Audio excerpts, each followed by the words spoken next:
News tonight. Federal government denies alleged lopsidedness of projects and appointments. Rep says media report of planned showdown with the speaker misleading. Simon Ekpa to serve 6 years behind bars over terrorism offenses. And from the foreign scene, Afghanistan earthquake kills 800. Good evening and welcome to Major Report.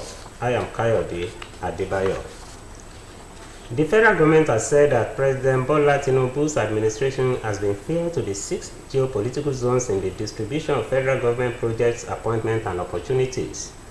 Minister of Information and National Orientation, Minister Mohammed Idris, stated this in defense of the government following insinuations of lopsidedness in projects' locations. In a statement, he listed the projects and their value in each of the 6 geopolitical zones, with the data in which Northwest is the biggest beneficiary, with projects worth 5.97 trillion naira, over 40% of approvals given by the government since Tinubu took over power in 2023. Others are South-South 2.41 trillion naira, North Central 1.13 trillion naira, Southeast 407 billion naira, Northeast 400 billion naira, and Southwest 604 billion naira excluding Lagos. He insisted that the administration has demonstrated commitment to balanced development and inclusivity since assuming office, saying Tinubu's administration has been guided at all times by principles of fairness, justice, and equity in the distribution of federal government projects, appointments, and opportunities in the 6 geopolitical zones of the country.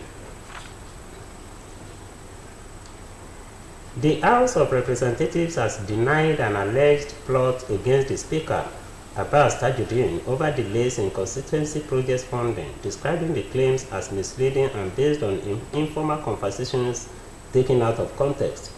In a statement by its spokesman, Akinrotimi Jr., the House faulted a media report which suggested that discontent over unpaid constituency projects was threatening to trigger a showdown against the Speaker. Rotimi fumed at the report elevates isolated remarks and informal conversations from the House WhatsApp groups as if they represent the official position of any House caucus or the House itself. According to him, the 10th Assembly remained united under Abbas despite its diversity of political, ethnic, and religious affiliations. While acknowledging delayed contractor payment, Rotimi said the issue was not peculiar to constituency projects by lawmakers but was part of wider fiscal challenges across the Federation. He also acknowledged that lawmakers were under pressure from constituents to deliver nominated projects, but cautioned against misinterpreting these concerns. On the controversy surrounding recruitment into the National Assembly bureaucracy, he distanced the House leadership from the process, insisting that it is the exclusive responsibility of the National Assembly Service Commission. In another development, the House of Representatives Committee on Land Transport is set to invite for questioning the Nigerian Railway Corporation and officials of the China Civil Engineering Construction Corporation over the recent derailment of Kaduna-bound train, which left about 7 persons injured. Recall that last month, a Kaduna-bound train consisting of 10 coaches derailed off the rail tracks, causing anxiety over the passenger safety. The incident drew widespread criticism from Nigerians who raised questions bordering on poor maintenance culture, even as the nation awaits the formal announcement of the cause of the tragic incident. Speaking with newsmen, Chairman House Committee on Land Transport Blessing Ono decried the frequent train incidents across the various corridors, describing them as embarrassing and unacceptable. Ono said the committee will rise to its responsibility and demand answers on behalf of millions of Nigerians, noting that rail transportation remains the safest means of movement across the world. Commiserating with the victims of the accident and assured of commitment to their safety and security, the federal lawmaker charged the Nigerian Safety Investigation Bureau to expedite action on its ongoing investigation of the incident and recommend measures to forestall a recurrence. The recent hike in international passport fees by the federal government has continued to generate reactions among Nigerians, as many lament the timing and lack of proper sensitization before the increment. In his reaction, while speaking with OSBC News, an analyst, Dr. Yinka Andrews, stated that the increment was imminent going by the economic situation of the country. He, however, criticized the government for not educating citizens some months back on why the increment was necessary, stressing that Nigerians need a government that carries the people along regularly, not one that makes sudden decisions without adequate consultation and explanation. He speaks. A passport for 5 years for 100,000 now. So that's in 32 pages or so. For me, it's better. Get my drift. If they didn't do that, they can be increasing on a yearly basis. It will be far more than what you are getting for 5 years. That's my thinking, maybe as an economist. That's that. Then on the other side, I blame the federal government. When an increase is imminent, why not start about 3, 4, 5 months before now to be educating the people why you needed to increase, so that by the time it comes, people have been formally and they will be ready. But you just, in a jiffy, you just told us that. That's why I don't like. No, we are human beings. You cannot just bring something and you say, take it or leave it in. I don't support that.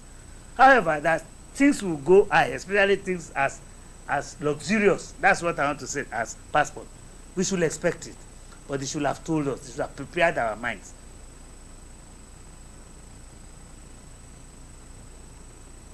A district court in Finland has sentenced Nigeria-born Finnish Simon Ekpa to 6 years in prison for terrorism-related crimes and other offenses. According to official court documents made available to newsmen, the 40-year-old former municipal politician from Lati was convicted on multiple charges, including participation in the activities of a terrorist organization, incitement to commit crimes for terrorist purposes, aggravated tax fraud, and violations of the Lawyers Act.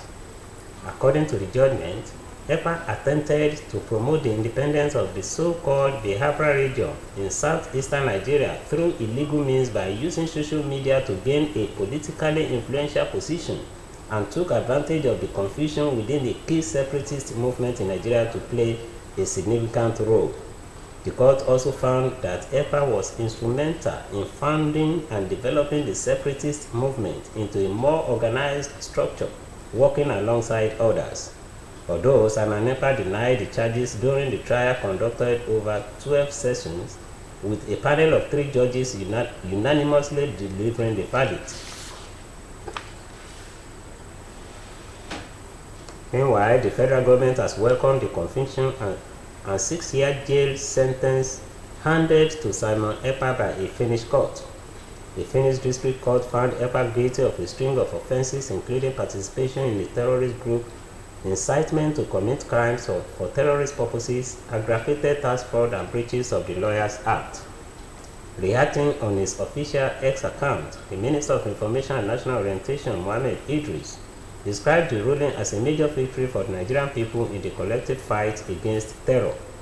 The district court, sitting with a 3-judge panel, delivered a unanimous verdict after hearings that ran from May to June this year. The judges found that EPA, an influential member of a militant separatist movement seeking secession for a Biafran state, supplied fighters with weapons, explosives, and ammunition via contacts in the region, and encouraged followers on X to commit crimes in Nigeria. Although he has been ordered to remain in custody, but the district court's verdict is not final, as it can be appealed to a higher court.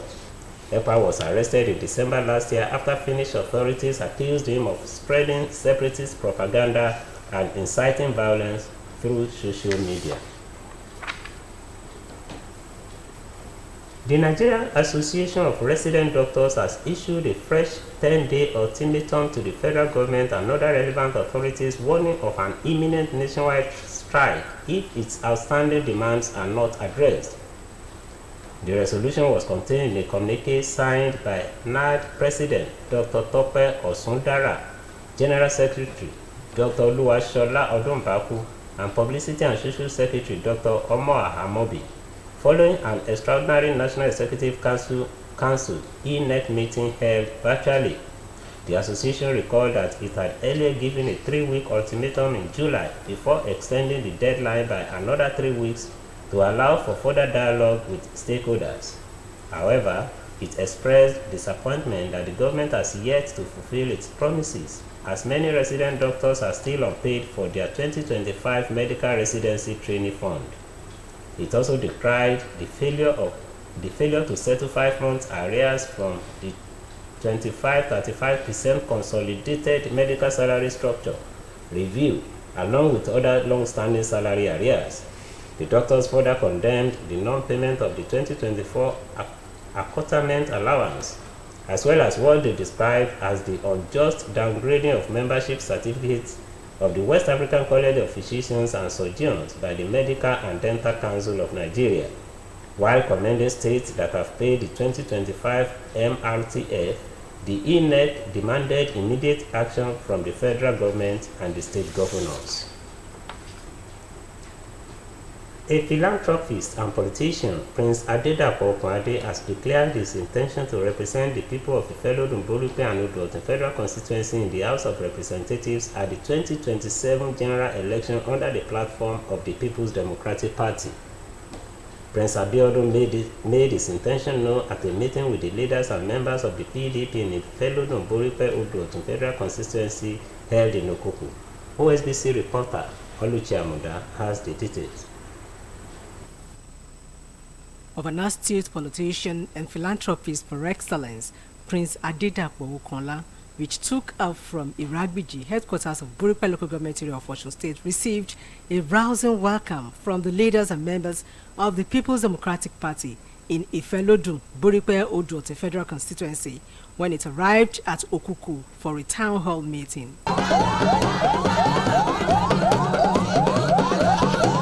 While explaining the motive behind the special visitation, Prince Adeleke stated that it was born out of the need to garner support for Governor Adeleke in preparation for the forthcoming gubernatorial election in the state for the continuation of the transformative development the state is witnessing under his watch. Prince Okola appealed to Osun residents who are 18 years and above without a permanent voter's card to take advantage of the ongoing voters registration exercise to get their PVCs and vote for the continuation of good governance, which the People's Democratic Party under Governor Adeleke stands for. The reason for me coming out, reaching out to people also, is to encourage them to troop out in mass to vote our able governor, so that what we are enjoying now in the area of infrastructure and welfare, we can enjoy more of it. So this is the reason why I came out, to encourage the party faithful to know that there is more for them to benefit. The philanthropist also declared his intention to serve the people of Ifelodun, Borupe, Odo Federal Constituency through quality representation at the House of Representatives under the platform of the People's Democratic Party come 2027. What motivates me to come out to contest for the position of member of House of Representatives is that when you look at Osun State as a whole, you will discover that our able and energetic governor is performing wonderfully. And at every segment of the state also, we need a representative who will collaborate and make sure that the work of our able governor is moving very well. So, and the yearning of my people in my federal constituency for people like me who have their welfare at heart. In his response, a senior special assistant to the governor on political matters, Alhaji Abdulrazak Oyelami, who spoke on behalf of the leadership of the party in the federal constituency, commended Prince Okola for taking such a bold step in declaring his intention to serve the people. He noted that Prince Okola has been contributing enormously to the growth of the party, even without holding any political position, adding that what matters most is for the PDP to remain strong and united, just as he maintained that they will abide by the decisions of the leadership of the party. He's a nice guy, and he meets the business. He's someone that we see that if you are given the chance to go there, is going to do well. Apart from what people are saying all over the places, you can see what is happening here, live and direct now. It really means the business. The meeting also witnessed the presentation of financial rewards to all the leaders and members of the People's Democratic Party present at the gathering by Prince Adedapo Okola in appreciation for their immense contribution and support for the People's Democratic Party in Ifelodun Buripe Odoti Federal Constituency.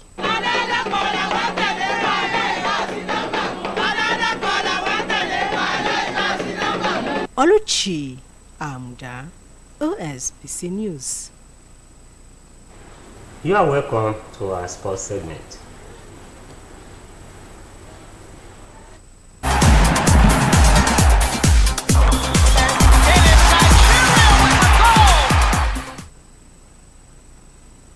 Organizers of the annual Nigeria Cup Golf Tournament have confirmed that the 2025 edition of the competition will kick off on September 28th at the Koyi Club 1938 in Lagos. The prestigious event, which is put together by the Koyi Golf Community Nigeria Association, is aimed at commemorating Nigeria's independence anniversary as well as providing competition for elite players, networking opportunities, and youth development initiatives.